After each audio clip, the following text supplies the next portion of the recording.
وہ اس مقام پر آئے, ان کے اپنے حلقے ہیں, ان کے اپنی کانسٹیٹوئنسی ہے, انہوں نے لوگوں کے بیچ میں واپس جانا ہے. اب مریم بی بی نے تو لوگوں کے بیچ میں واپس نہیں جانا نا, وہ ہاریں گی, انہوں نے لندن چلے جانا ہے, انہوں نے تو واپس نہیں آنا, انہوں نے یہیں رہ کر اپنی آگے سیاست کرنی, بلکہ ان کی نسلوں نے بھی آگے یہیں پہ رہ کر سیاست کرنی ہے.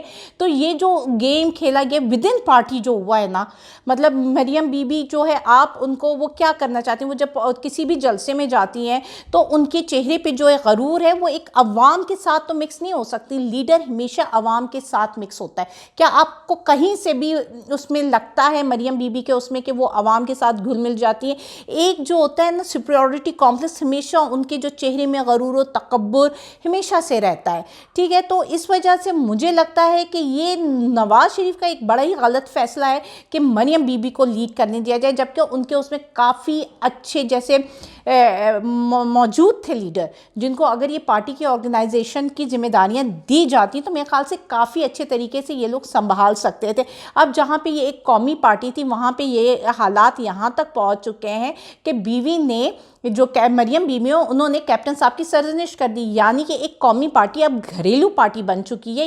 یہ حالات ہو چکے ہیں پی ایم ایل این کے, کیونکہ اب دیکھیں نا میاں بیوی کی لڑائی, میاں نے بیوی کو کہہ دیا, بیوی نے بدلے میں میاں کو کہہ دیا, وہاں بھائی ناراض ہو گیا, وہاں کزن ناراض ہو گیا, اس کو منا لو, اس کو جی وزیر اعلیٰ بنا دو, اس کو وزیر اعظم بنا دو. تو یہ تو گھریلو پارٹی ہوگی نا.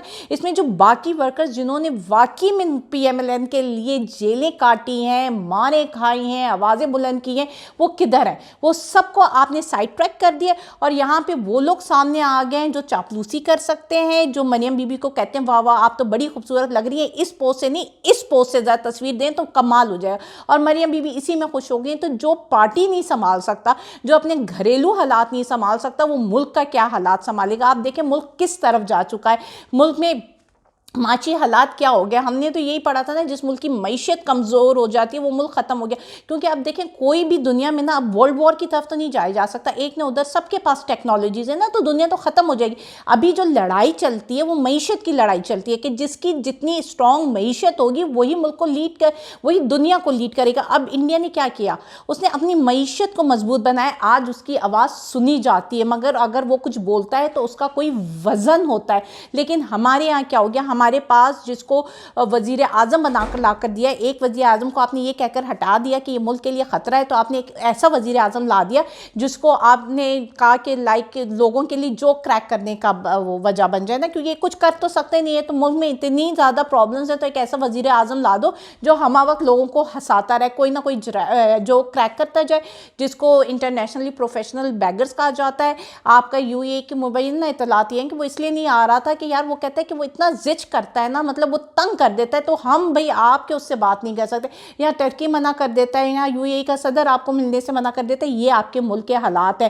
67% پہ آپ کی انفلیشن جا چکی ہے.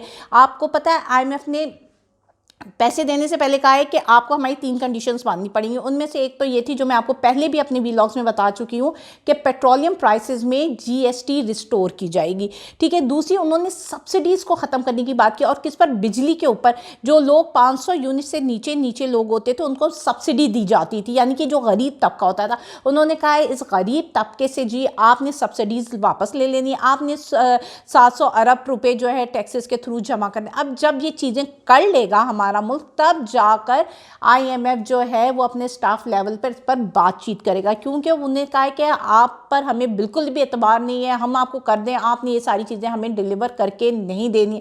اب اس کا امپیکٹ کیا آنا ہے؟ اس کا امپیکٹ صرف غریب پر آنا ہے, کیونکہ دیکھیں نا مہنگائی ہوگی, لوگ جو ہے جب 67% انفلیشن آ گیا تو جو 20,000 30,000 روپے بندہ کماتا ہے اس کے لیے تو جینا مشکل ہے. اب یہ میں نے آپ کو اپنے پچھلے ویلاگز میں بھی بتایا ہوا تھا کہ جب آپ کی مہنگائی ہوتی ہے نا, بے روزگاری ہوتی ہے, بھوک افلاس ہوتی ہے, تو اسی جگہ پہ جرائم بھی جو ہے نا اسی تیزی سے آگے بڑھتا ہے. تو اس ملک میں پھر جرائم بڑھیں گے. اب ہمارے ملک کو آپ کس طرف لے کر جا رہے ہو؟ یہی ہے کہ آپ باتیں کچھ اور کر رہے ہو, اور دنیا پتہ نہیں کہاں نکل چکی, اور آپ پرائی جنگوں میں شامل ہوتے جا رہے ہو.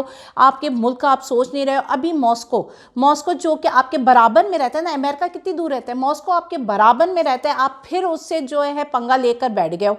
مطلب ایک نئی بات آپ کر رہے ہو نا. آپ نے کہا کہ چلو جی ہمارے ملک میں کرائسس ہے یا وہ ہے، اور وہاں سے امریکہ آپ کو پریشرائز کر رہا ہے، آپ کی یہ جو بھی حالات ہیں، اکنامک حالات ہیں، اس سے وہ بینیفٹ فائدہ حاصل کر رہا ہے نا. وہ آپ کو اپنی ٹرمز ڈکٹیٹ کر رہا ہے، اور وہ اس نے یہ کہا ہے کہ جی آپ رشیا کے اگینسٹ اسٹینڈ لو. اب عمران خان نے دیکھو نا، اسی لیے عمران خان کو نکالا نا. عمران خان کہتا تھا ہم پرائی وار میں کیوں جائیں، ہم کیوں دیں. آپ نے اب اسلحے کی ترسیل شروع کی ہوئی ہے، ان کو اسلحہ دے رہے ہو وہاں پہ. وہ ناراض کر کے آپ نے رشیا کو ہم سے ناراض کر دیا صرف امریکہ کی رضامندی لینے کے لیے. تو آپ تو ساری طرف سے ملک کو، جسے کہتے ہیں نا، ایک کارنر پہ لگا رہے ہو. روڈ میپس آپ کے پاس ہے نہیں، مذاق میں مذاق آپ بنوا رہے ہو. ہمارے ملک کا معاشی طریقے سے ہم بے حال ہو گئے ہیں، غریب کا جینا محال ہے. لیکن آپ لوگوں کو اپنی پڑی ہوئی ہے، آپ لوگ اپنی گھریلو سیاست سے ہی باہر نہیں آ رہے ہو. اب مجھے یہ بتائیں کہ اگر ماسکو کی طرف سے ایک واضح پیغام آیا ہے کہ ہم بڑی کلیئرلی بہت واچ کر رہے ہیں، آپ کی جو بھی آپ اسٹیپ لے رہے ہو نا، وہ ہم بہت کلیئرلی واچ کر رہے ہیں. تو اگر خدا نہ خواستہ ماسکو بھی ہمارے اگینسٹ ہو جاتا ہے، چائنا ہمارے اگینسٹ ہو جاتا ہے، صرف ایک امریکہ سے آپ وفاداری نبھاتے ہو، تو امریکہ نے آپ کو کہاں تک وہ سپورٹ کی ہے؟ مطلب وہ اپنا فائدہ لے کر آپ کو یوں ہی چھوڑ دیتا ہے رستے میں. تو آپ مجھے بتائیے کہ آپ کب تک پرائی جنگ میں شامل ہو کر اپنے ہی ملک کا نقصان کرتے رہیں گے؟ اللہ حافظ.